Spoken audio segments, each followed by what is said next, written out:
आज हम आपको लाइफ हिस्ट्री वेरिएशंस के बारे में बताएंगे।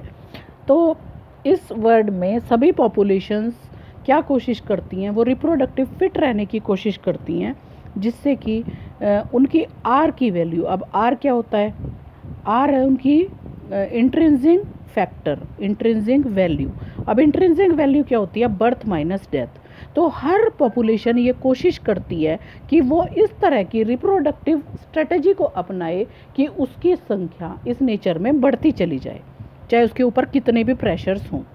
तो बहुत सारे ऑर्गेनिज्म अलग अलग रिप्रोडक्टिव स्ट्रेटजी का यूज़ करते हैं इसके लिए। जैसे कुछ ऑर्गेनिज्म ऐसे होते हैं कि वो पूरे के पूरे लाइफ टाइम में सिर्फ एक बार रिप्रोडक्शन करते हैं। ठीक है, अब किस तरीके से रिप्रोडक्शन वो कर रहे हैं, जैसे बैम्बू का ट्री होता है तो वो पूरे लाइफ टाइम में उसकी एज होती है 50 ईयर्स से लेकर 100 ईयर्स तक के बीच की उसकी एज होती है। लेकिन वो जब भी रिप्रोडक्शन करता है, मतलब जब भी उसके ऊपर फ्लावर आते हैं, तो फ्लावर देने के बाद उस ट्री की जो है वो डेथ हो जाती है।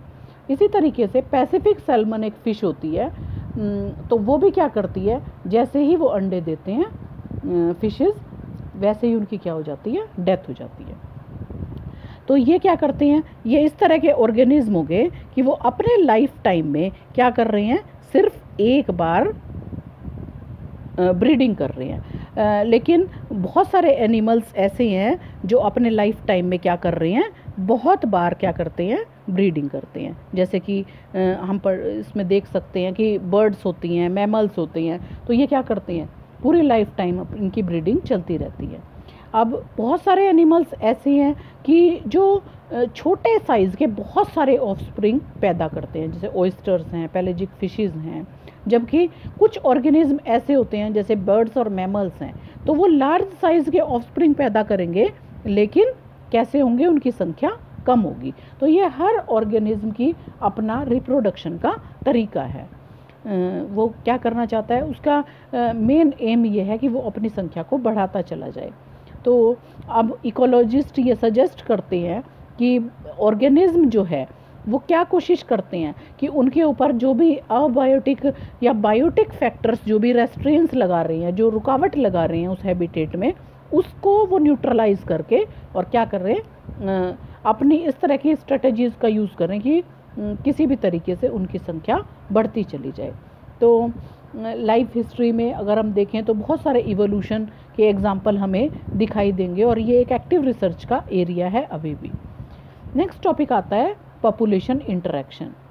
तो जो भी नेचुरल हैबिटेट इस अर्थ पर प्रेजेंट है, वहाँ पर कभी भी ऐसा नहीं होता कि एक अकेली स्पीशीज़ सरवाइव कर सके। इस तरह का कोई भी हैबिटेट या सिचुएशन कैसी लगती है, वो इनकन्विंसिबल हमें लगती है। क्यों इसलिए लगती है, क्योंकि हर स्पीशीज़ को ज़िंदा रहने के लिए कम से कम एक स्पीशीज़ की रिक्वायरमेंट होती है जिसके ऊपर वो फीड कर सके। तो अब आप ये कहेंगे कि प्लांट्स तो अपना खाना खुद बनाते हैं, तो वो क्या कर सकते हैं, उनको किसी की नीड नहीं होनी चाहिए। लेकिन प्लांट्स की भी अगर हम बात करें कि तो उसको पॉलिनेशन के लिए ज़रूरत हो सकती है एनिमल एजेंट की।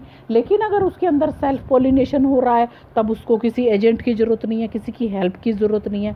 लेकिन उस कंडीशन में भी उसको माइक्रोब्स की हेल्प की ज़रूरत पड़ती है, क्योंकि माइक्रोब्स क्या करते हैं, सॉइल के अंदर जो भी डेड मटेरियल प्रेजेंट होता है वो उसको सिंपल इनऑर्गेनिक न्यूट्रिएंट की फॉर्म में चेंज करते हैं, तभी वो जो है प्लांट है वो उसको एब्जॉर्ब कर सकेगा। तो ये बात क्लियर होगी है कि इस नेचर में चाहे प्लांट्स हैं, एनिमल्स हैं या माइक्रोब्स हैं, वो कभी भी आइसोलेशन में नहीं रह सकते, बल्कि वो क्या करते हैं, अपनी कम्युनिटी में रहने वाले जो दूसरे ऑर्गेनिज्म हैं उनके साथ किसी न किसी तरह इंटरेक्ट करते हैं। तो अब क्या होगा, इसकी वजह से क्या कह रहे हैं कि उनके बीच में इंटरेक्शन होगा। किसी भी पॉपुलेशन के अंदर अगर दो स्पीशीज़ प्रेजेंट हैं तो उनका आपस में क्या होगा, इंटरेक्शन होगा। वो इंटरेक्शन बेनिफिशियल भी हो सकता है, मतलब वो एक दूसरे को फ़ायदा भी कर सकते हैं या एक दूसरे को नुकसान भी कर सकते हैं, या ऐसा भी हो सकता है कि उनको एक दूसरे से कोई फ़र्क ना पड़े। ठीक है, या कि उनमें से किसी एक स्पीशीज़ को फ़र्क ना पड़े। तो अगर हम बेनिफिशियल इंटरेक्शन की बात करेंगे यहाँ पर, तो उसको प्लस के साइन से दिखा रखा है। और अगर किसकी बात कर रहे हैं, डेट्रीमेंटल यानी कि नुकसान की बात कर रहे हैं, तो वहाँ पर आएगा फिर नेगेटिव साइन। और अगर न्यूट्रल है कि कोई फ़र्क नहीं पड़ रहा, तो फिर उसके लिए आएगा ज़ीरो साइन। तो यहाँ पर एक हमें टेबल दिखा रखी है स्पीशीज़ ए स्पीशीज़ बी। तो आप देखो, अगर ए स्पीशीज़ और बी स्पीशीज़ दोनों को एक दूसरे से फ़ायदा हो रहा है तो हम इसको बोलते हैं म्यूचुअलिज्म। अगर दोनों को एक दूसरे से नुकसान हो रहा है तो इसको बोलते हैं कंपटीशन।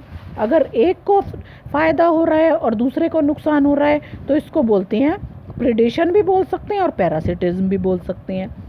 नेक्स्ट आता है एक को फ़ायदा हो रहा है और दूसरे को कोई फ़र्क नहीं पड़ता, तो इसको बोलते हैं कमेंसलिज्म। और एक को नुकसान हो रहा है और दूसरे को कोई फ़र्क नहीं पड़ता, तो इसको बोलते हैं अमेंसलिज्म। तो ये इस तरह के इंटरेक्शंस हैं जिसमें हमने बता दिया आपको कि किस तरह का आपस में इनका रिलेशन हो सकता है। तो नेक्स्ट टॉपिक में हम आपको इनके डिटेल के बारे में बताएंगे।